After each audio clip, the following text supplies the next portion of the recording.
If you've ever worked on a product, you've always had this term UX, user experience. So this episode is just demystifying what UX is. Is it research? Is it just experience? Is it UI? And I'm joined by an amazing guest. He's been to university at Kabarak, has an MBA, has worked at Dalberg, Twiga Foods, Safaricom, INM Bank, and now is at Microsoft as a researcher. So I'll just switch it over to Ken to give us a quick intro about himself.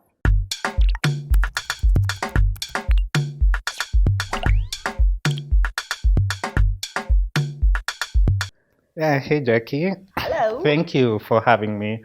My name is Ken Kahiri. I'm a UX researcher and designer, but I major on research. Currently working at Microsoft as a UX researcher. Awesome. Cool. Yeah. Welcome. How did you get into research? Because you started, you've been doing this since like 2014, right? Yeah. Walk us through that. So I did computer science initially, and I was a developer. I was on the route to be a software engineer. Yep. I stumbled into UX by accident, to be honest. I was at iHub, and then iHub had a iHub UX lab. Oh, cool. It's funny, we didn't know because it was UX lab, and we used to call it UX because we were like, what is this lab? The UX lab. And then one day they said, hey, if you're interested to learn UX, because that's how we read in the notice board, come, we are having classes. So went to the class and actually learned it's called UX, which stands for user experience. Yeah. It's not UX. And it was a very interesting way of teaching where a startup was brought that needed UX, but the UX lab did not have the capacity, so they recruited some students.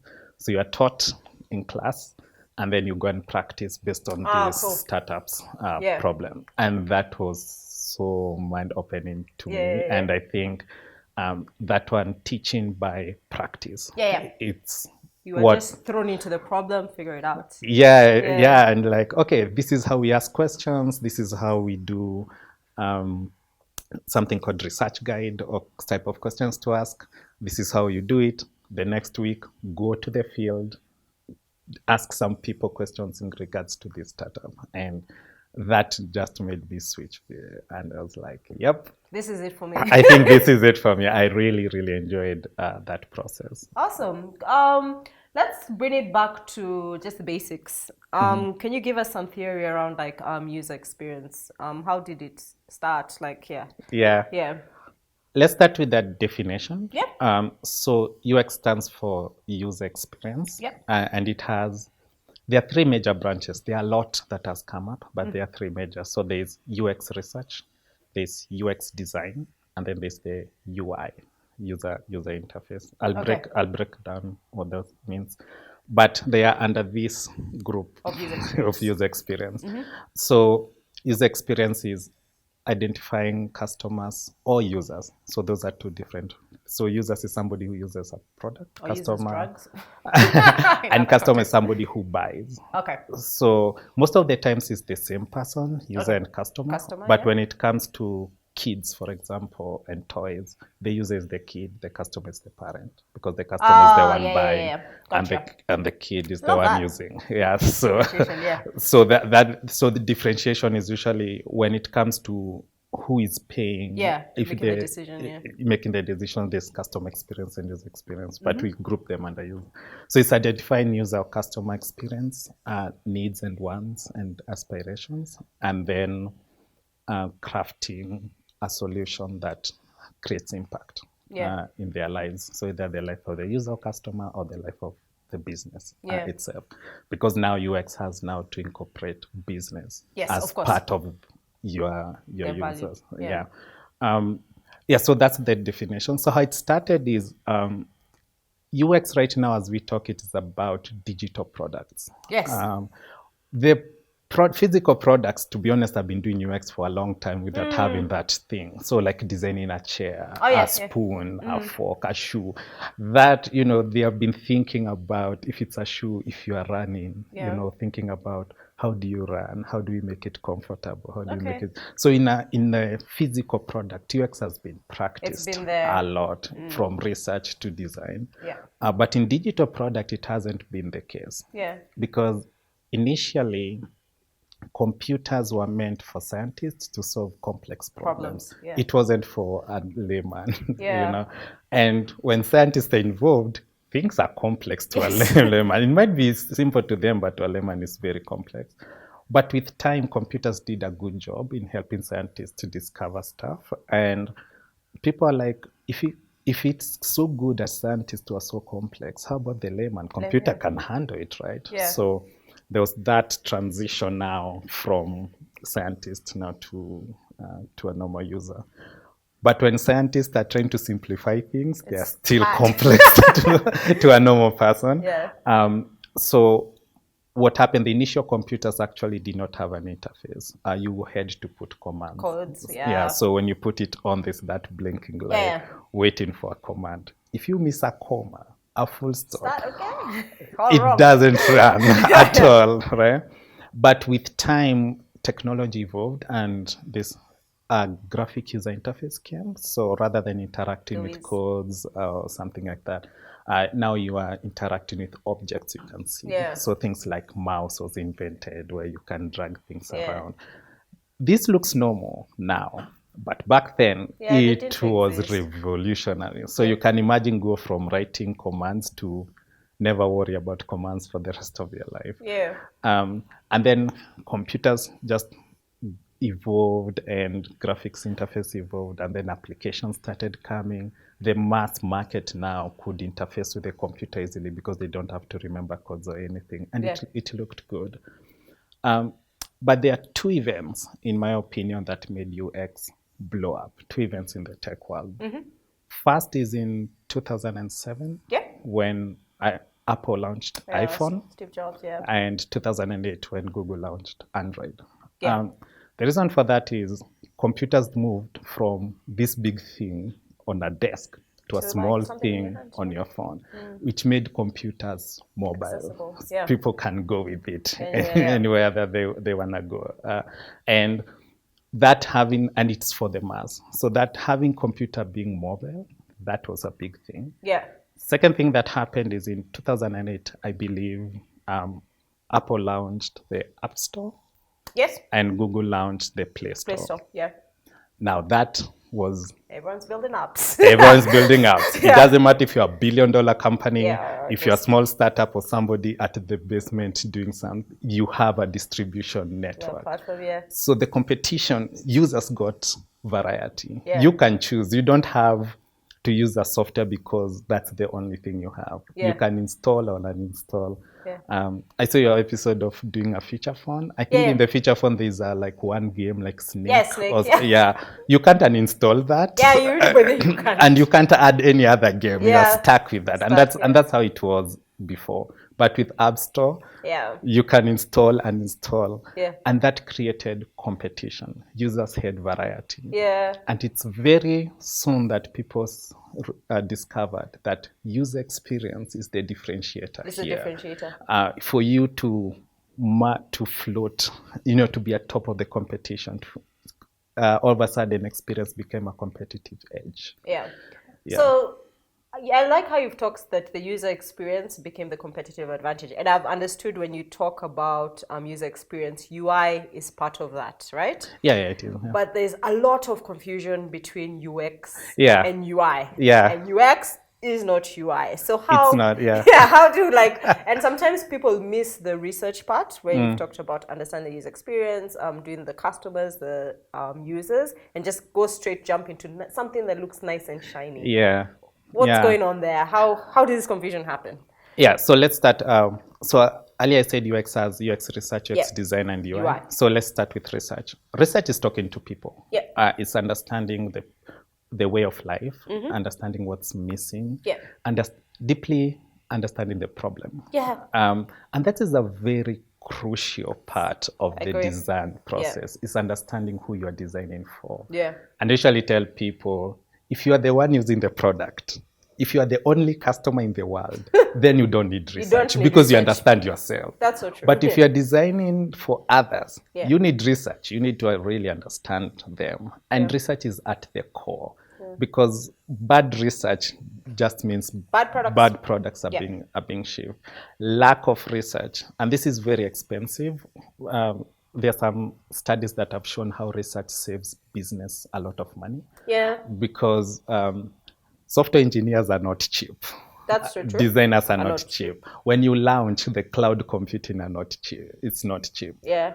Imagine launching without doing research, and to put all this cost, only to find out that you have been doing the wrong thing because you did not talk to the users in the beginning. Yeah. So research saves businesses. Yeah. And I know like a lot of businesses, they cut out research as a luxury. You know, it's not a luxury, because when you fail, and then you have to come back, and a researcher comes, and in 2 weeks, they're able to say what the problem is. Yeah. And then you start that cycle again. Yeah. It's a lot of money that had gone in the drain.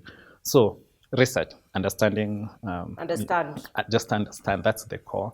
And it can be done, there are various ways, but there are two main ways. So there's qualitative research, where you talk to some people and understand their perspective, which is what I specialize in. I love talking to people. And then there's quantitative, when you look at data. So there's something coming up called data-driven design, which is something data-driven products, all this kind of stuff. So that quantitative is you look at data, you analyze data, and you see where the problem is.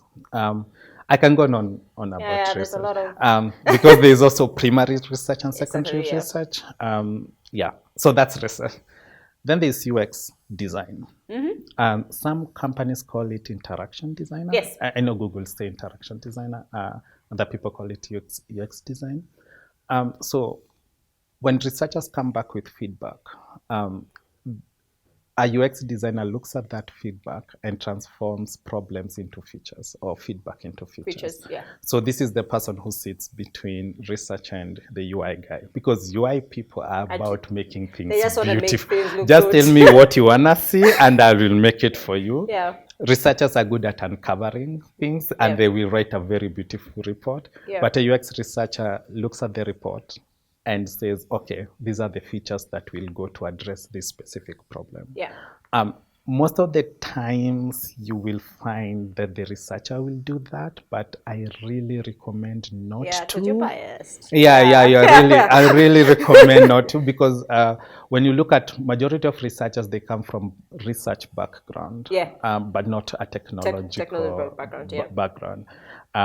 So a UX designer will look at the report, and then they'll start doing mock-ups. They start doing like user flows, like how do we address this problem with the less steps possible? That's one. Or two, what's the optimal way of addressing this problem, right? So that's UX design. And then there's the UI guy, which stands for user interface. Pixel guy. This is a pixel guy. They just make things pretty. Let me remove just, because it's a lot of work. I've worked with it. I've tried to be one. It's a lot of work. So UI guys try to make things look pretty and appealing, because there's study done that when somebody goes to a website, before they even interact with the experience, they look at the interface. So you need to click on the interface so that to entice the user or customer that you actually need to interact with it. So those are the like three, but there are more that are coming up. There's like there's an architect. There's an architect. There's a content designer. Oh wow. There's there are many. I've forgotten, but there are some that are coming. But those are the three big ones. Okay. If in this context, in the Kenyan context, those three really matters. So I just have a quick question, and we don't have to delve too much into this. When we're looking at African problems, and this is mainly on the research side, do you believe like the researcher should have like an African background so as to understand and really empathize with the problem that they're, like say I'm going to interview someone in Marakwet on some new product. How do you think a Western researcher can get the same results that an African researcher can get? Oh, wow. That's really deep. We're about deep conversations here. Yeah. Wow. I think personally, like, research is about uncovering and uncovering problems or knowing the unknown, right? Yeah. And this can be done with anyone, in my opinion, because I'm looking like, I can go to like India or in Asia and trying to find out what the problem is. And a good researcher will imply a lot of skill. I imply a lot of, not a lot, but variety. Okay. But variety of ways of doing research. I think when it comes, the thing that maybe you might notice a little difference is around biasness. Yeah.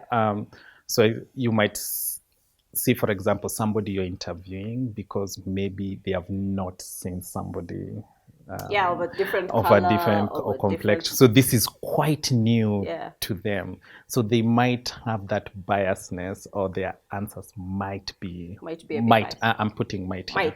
Might possibility be, that there might be bias. But also it comes to solutions and recommendations a researcher makes. Okay. Again, that might be biased because you might not really understand the culture. Exactly. And we were just talking before this, and I think you should give this example about. So for the example is certain researchers went to a remote area and they found women were walking a long distance to fetch water. And when you look at the report and when you observe what they are doing, it really makes sense because they're carrying a jerrycan on their head. Tough work. It's scorching sun. They don't have shoes. They have to walk this long distance to fetch water and then come back. And the solution offered here is, how about we give people a tap? Put a tap in front of the house. Put a tap. You don't really need to walk a long distance. Yeah. After some time, when they came back to just look how the project is going, most of the taps were untouched. No one touched them. Yeah, women actually still went to fetch water in the long distance. And when they probed more, women were like, fetching water is a reason to get out of the house. Go to this place with other women and we just talk and converse. You can converse for a long time. Even when you come home late, you'll just say, the queue was long. Even though you fetched, you are the first one in the queue. And that is what hit them and be like, oh, there's a social aspect that we totally... you cannot see that even asking the question. Yeah, you can't see that even asking. And it doesn't matter if you are from a different culture or different country. That's something you might miss. You might miss, right? And the solution... I usually say, like, people have the best intent at heart when they are recommending solutions. Because even in this particular example, they were like, you don't have to walk long, scorching sun and all of that. Just fetch it, right? But there is also part of research, which is the social aspect. I'll give you another example. There's a school that was not performing really well. So in Kenya? It's a Kenyan context. So they were not performing really well. And researchers came, like trying to understand why this school is not performing. And one thing that they observed is there was lack of textbooks, So there's like one textbook, 4 people are sharing. One textbook. The exercise books, there are few exercise books. So there was a huge campaign to help this school. So got exercise books, textbooks, like they were all there. But the school was still not performing, despite all of that. It makes sense. It makes sense. Like if we provide textbooks, even in that textbook, exercise book, still it wasn't performing. But there's one researcher who was like, what's happening at home? Exactly. Let's forget school. What's happening at home? Yeah. And here's where it found why the performance was going down. When you get home, you have things to do, right? And then maybe some kids go to bed hungry, for example. So there's lack of food. There's a lot of work back at home, etc. And what they actually did is just improve the diet at home, ensuring that the Oh, family wow. actually has food. Yeah. And That's very deep. later what they found out, with or without textbooks, as long as the kid is fed, they will focus Yeah. in class. Textbooks was really not Yeah. a problem, right?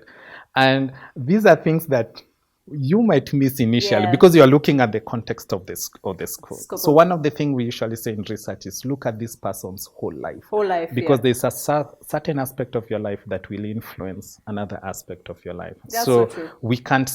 Sometimes we can, but sometimes we can't separate. For example, Yeah. who you are at home versus who you are Yes, at work. work. So maybe home is so stressful, the environment is not friendly. You'll bring that. And you'll bring that to home. Awesome. Yeah. So about that question, You've this answered it bias, beautifully. yeah, this And- the bias will always creep in. You will always recommend things based on where you have been used to. Yeah. Okay, awesome. Thanks for that. So I wanted to also ask. I like how you really explained to me research, and then who's in between the design, Yeah, UX design, UX designer, and then UI. Who is responsible for dark UX?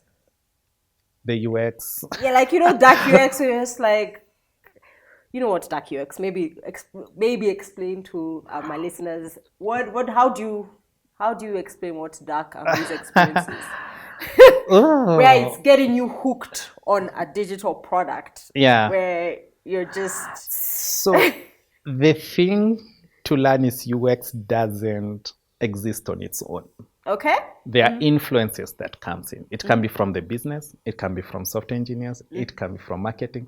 There's always something that is influencing the user experience. It's not an independent department somewhere that makes its own. So that's something that I usually make very, very clear. Clear, yeah. There are certain aspects where the business goal is. So let's take Company X. I want to mention what Company X is. X. Okay. So Company X relies on selling ads. Yep. Right. and it provides a product for free, but it relies on selling ads. Yeah. Company X tells advertisers that because advertisers are excited about numbers. Yeah. If for example, I know this channel will have 1 million views. Oh, yeah. When you go to an advertiser and be like, hey, look at how many people are looking at my channel, advertiser will be like, oh, here's the contract. Yeah. Right. So advertisers really want to see numbers. Yeah. Right.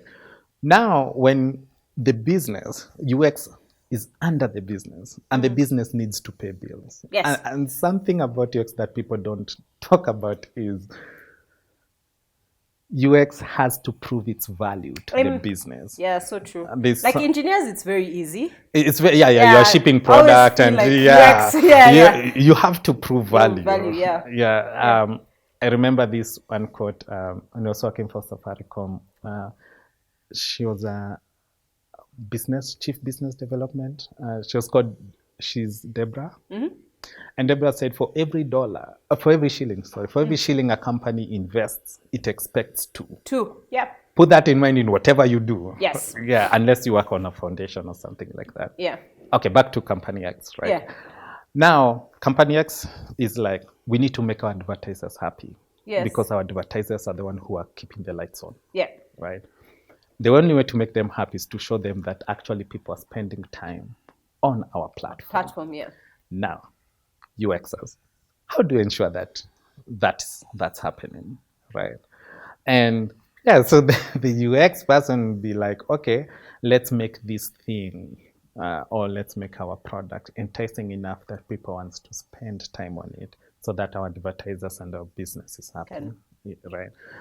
When you look at that, this is why I say the term user is very contextual. Yes. It depends who your user is. Your user can be the business, in which, in this case, in Company X, the business is very clear. We are the users. Yeah. And we need our user experience, which is making people stay on the platform to be seamless. Yeah. Cool. But in other aspects, you'll find the user is actually the customer, somebody who is paying. Yeah. Right? And in this case, again, your user might be the advertiser because it's somebody user stroke customer. So Yes. here is where the distinction between customer and user is comes in. important. Yeah. So the customer is the advertiser because they are paying for the product. You are the user because you're using it Yeah. for free. You're not paying anything for it. So again, that's the distinction. And I think it was Uber. I think it was Uber that was in some trouble because it was like the user, they made it very clear the user is the rider, the passenger. The rider. Yeah, but people are like, what about the driver? No, we don't actually. So there was like driver experience, and you have seen this. It's something that's out there when you get to an Uber and you ask the driver, how's your experience? Yeah. And you can feel the pain. Upset, like, yeah. But on the other side, when you ask the rider, it's like affordable. but very, very cheap, you know. And when it comes to that distinction, personally, I think in the Uber case, we can have a beautiful experience for both. Yeah. I do think like Uber's kind of trying to improve the driver experience, because there's once the drivers telling me, oh, they're giving us training, they're giving us this, which is kind of like helps with that. And this, when they started, at least in Kenya, remember there was a time even drivers really protested because they did not feel that they are valued, and they were a really important part of the ecosystem. So again, I don't really like when people say the dark UX. It's as if UXers sit down and decide to make someone's life miserable. The influences that comes in, parties at play. And there's different parties at play. At the same time, in this company X example, the user is getting, the user, not the customer, the user is getting value. Whatever they are selling, because the user are willingly coming into the platform and they're interacting with the platform and they're providing that nice experience. There's nothing, in my opinion, you have time today. There's nothing, there might be, but there's nothing dark. I'll say dark. My definition of dark is, there's a problem and you're not doing anything about it, or you are just fueling. You're just fueling. You're part of the problem. You're part of the problem, right? And I really like when companies kind of identify, we have a problem. Let's do something about it. Let's do something around it. Maybe people are having anxiety using our products. How do we ensure that people are not anxious using our products? How do we control, do we monitor? And something that we were talking about earlier, as UXers, the best feedback you'd get is when your product is out there. Not when you're in the office or when you are talking to 5 or 6 people. Even personally, I have learned a lot when a product is launched. When people are starting using it, then other problems starts coming up that you will not capture that in.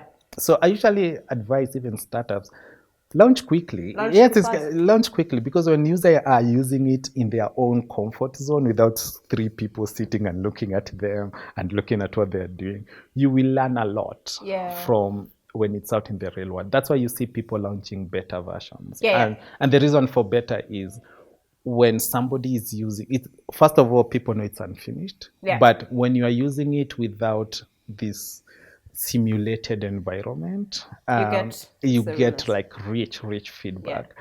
Awesome, cool. I just wanted us to delve into something you touched on very briefly, UXers and how they can add value, because sometimes how in your past, and I know you've worked in startups, you've worked in corporates, how do you feel people in the UX field can show that they are adding value? How can you say, this has actually happened in the product because of my research? I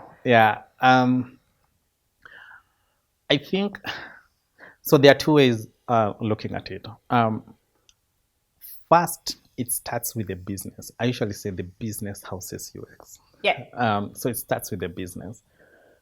And in the business, so I've told you about when the App Store came, competition became really stiff and competition became real.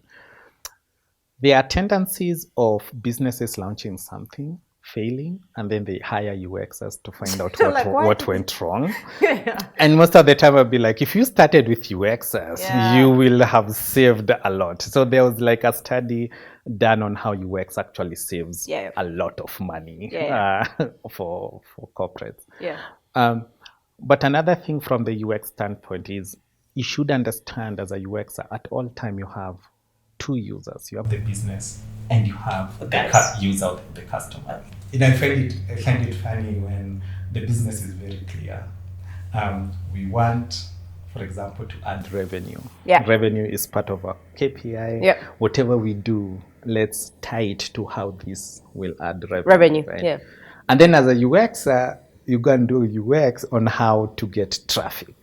Yeah. And the business is not, that is not our goal. Yeah. Our goal is not to get traffic. Our goal is to get revenue. And I usually be like, please be in line. And this is where like the company you work for, choose very carefully, just know what their goal is and if it aligns with you. Yeah. Be very careful. Try to understand what's the vision. Yeah. The product you're making, where is it headed?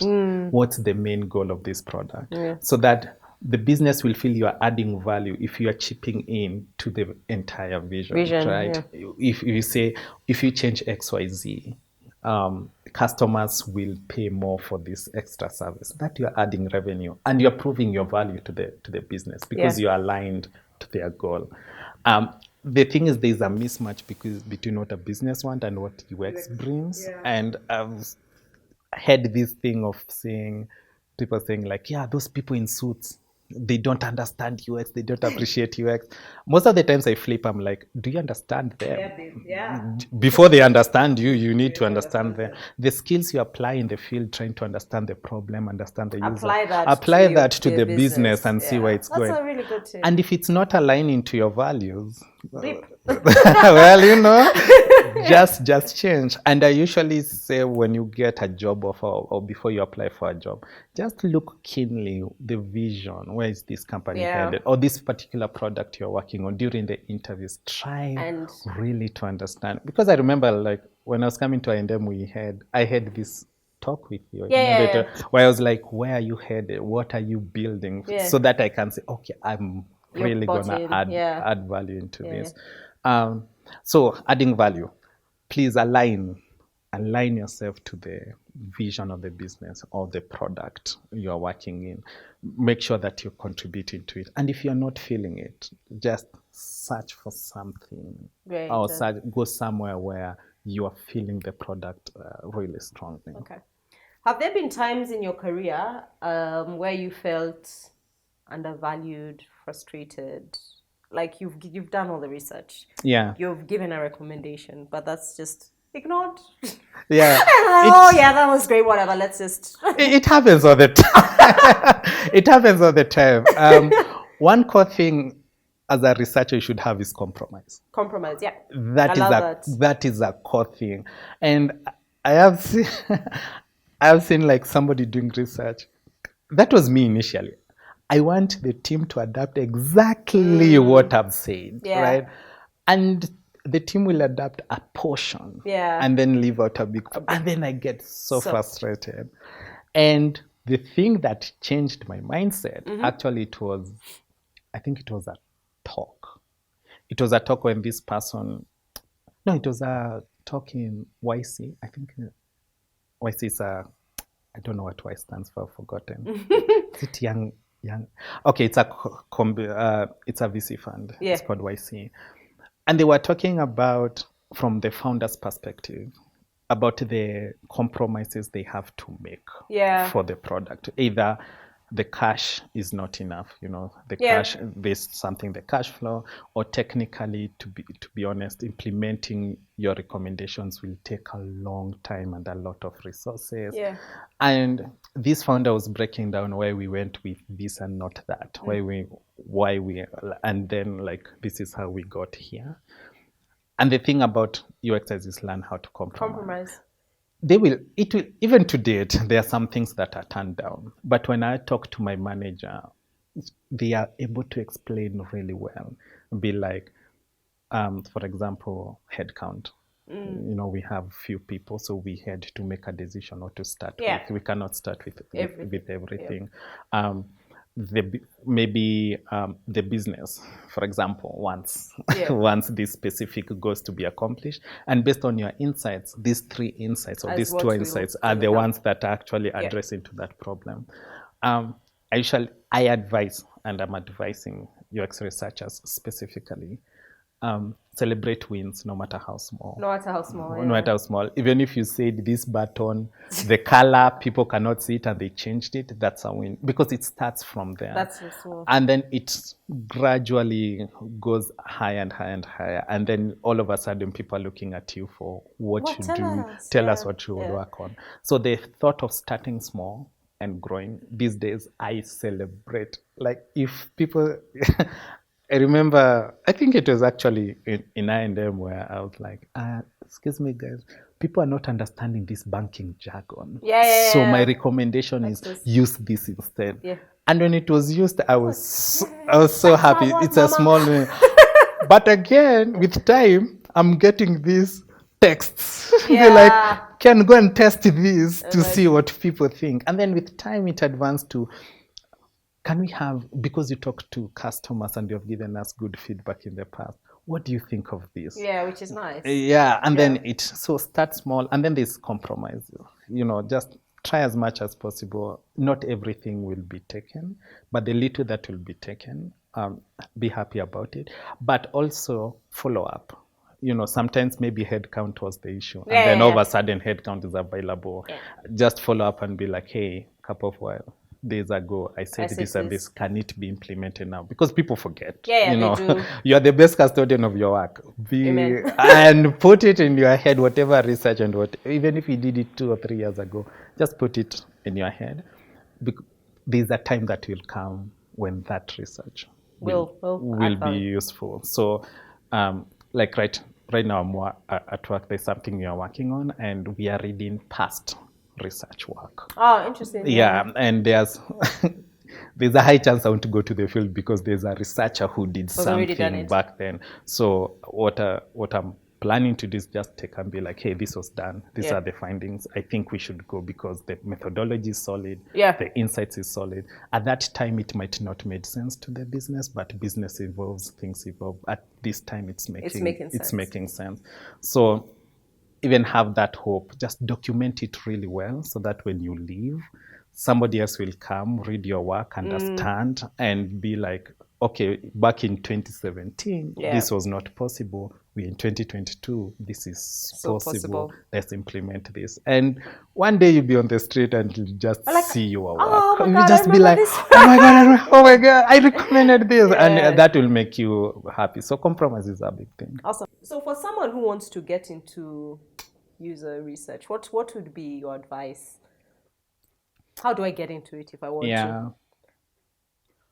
First. And I know this might be controversial, but first, do a personality check.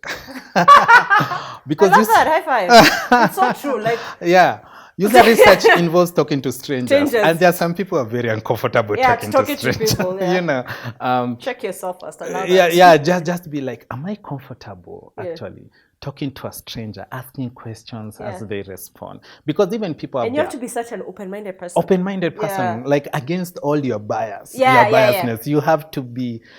I usually say in a research setting, if you are the participant and I'm a researcher, you are my mentality is you are a teacher, I'm a student. And we don't question. Okay. The way we are raised, we don't question teachers. we might ask some questions, but I'm learning from you. So I try as much as it's impossible to put bias out. So I usually say I try as much as possible not to be biased, but I'm learning from you.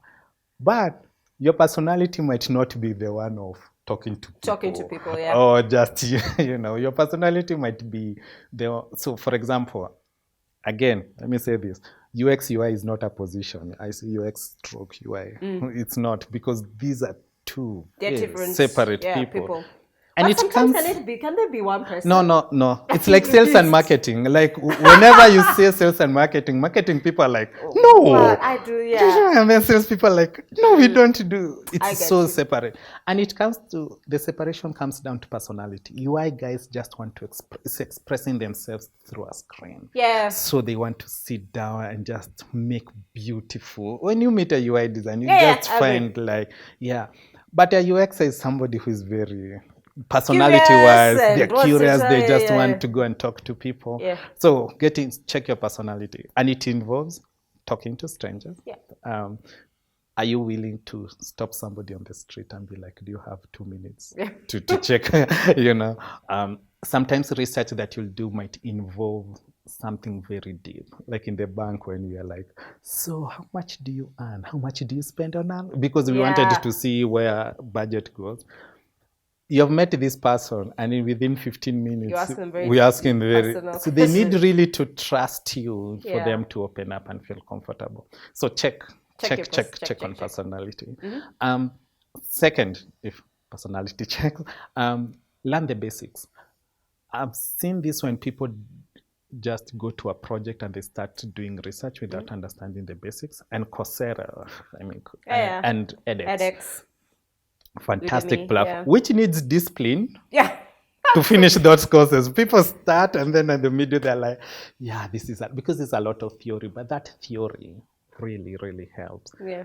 Take time even before you talk to anyone. Just take time, go to edX, go to Coursera, learn the basics. It will help you. I've been doing software engineering before I switched.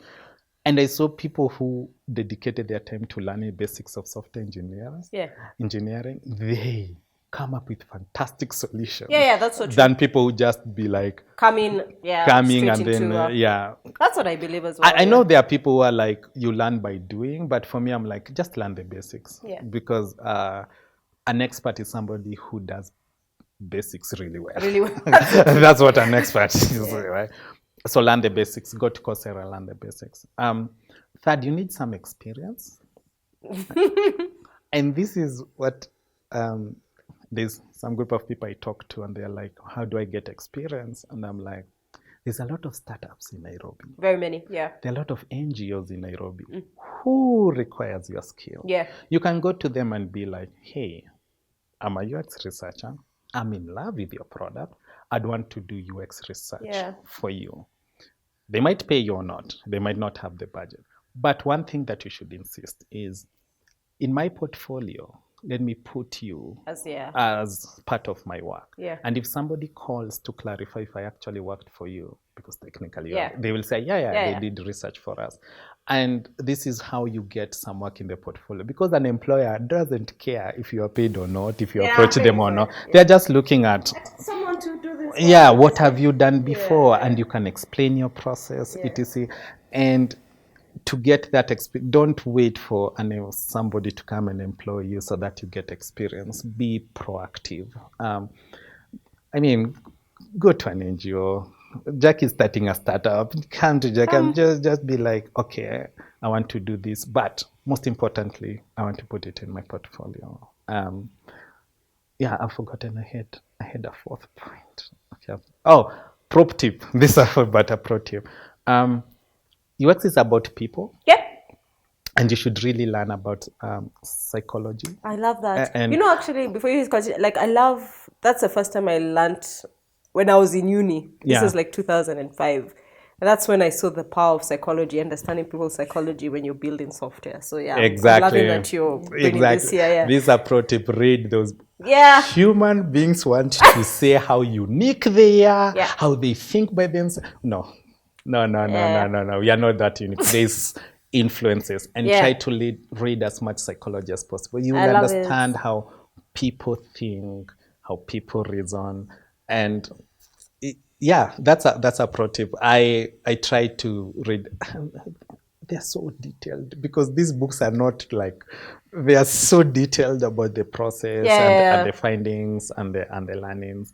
So try to learn psychology books, psychology papers. It's very important to understand how humans function and reason. That is awesome. Based on this conversation on user experience, Yeah. do you think there's like a point that we should really delve into deeper?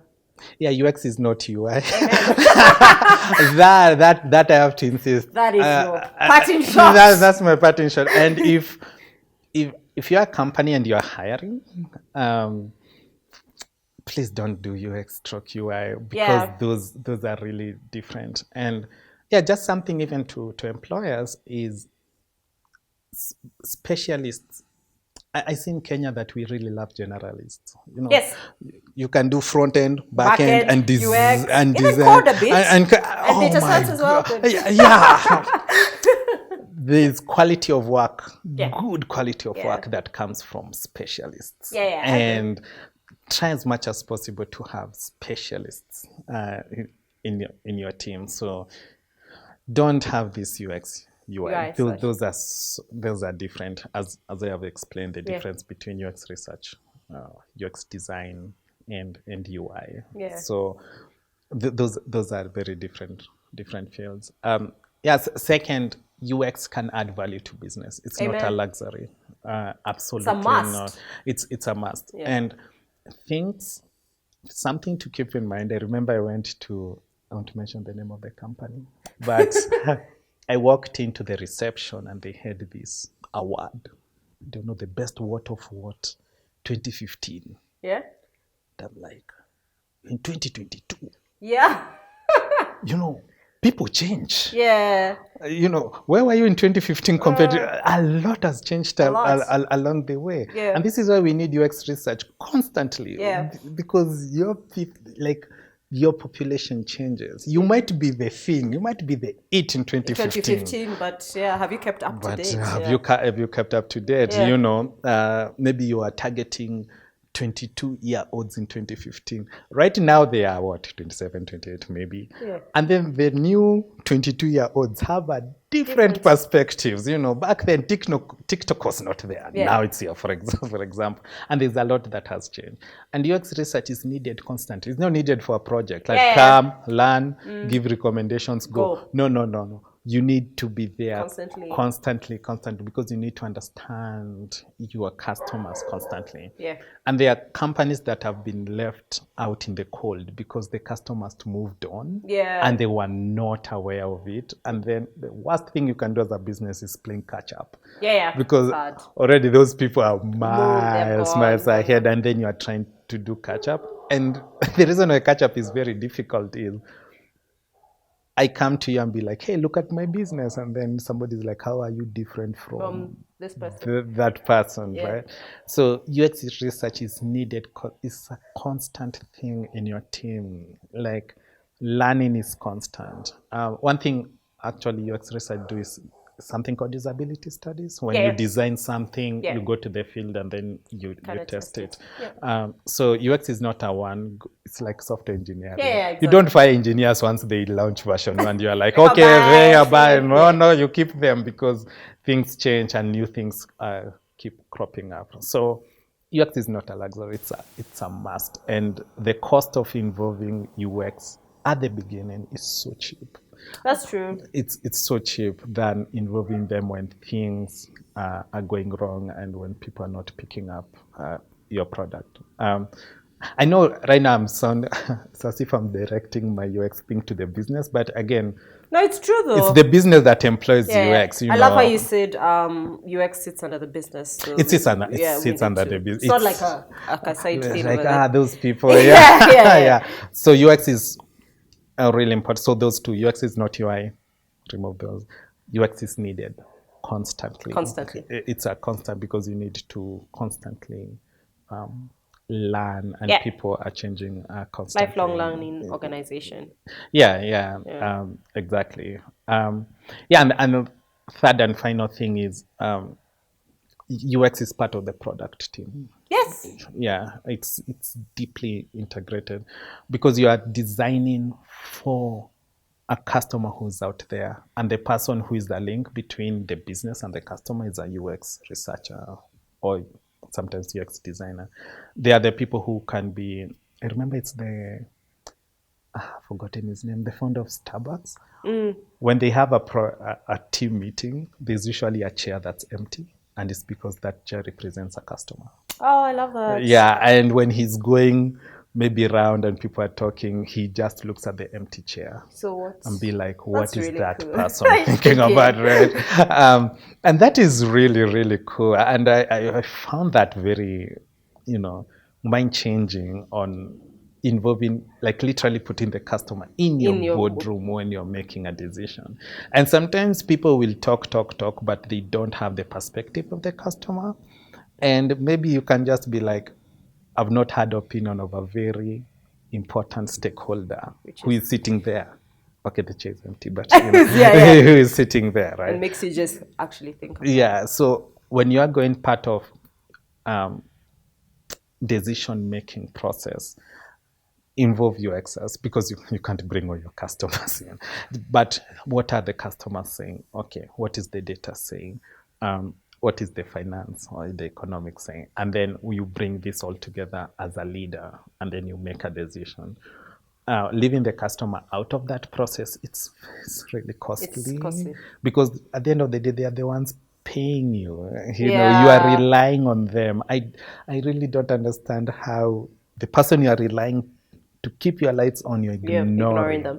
And again, these days, users have options. Oh my God, they will use you 1-2 days, and they're like, done next. And there's always a competitor out there. And there's this book, How Google Works. And at the end, they usually say Google's competitor is not people they know. It's people they don't know. Somebody in a basement somewhere working, and they are listening to their customers. And they are having these deep insights that Google is missing. Somebody who will make Google disappear, it's somebody who is somewhere in the basement talking to users constantly, improving the product. And that's the person you should, all businesses should be afraid of. So sometimes I look at like the impact Netflix had. These cable companies were huge. I remember going to borrow movies. They were huge.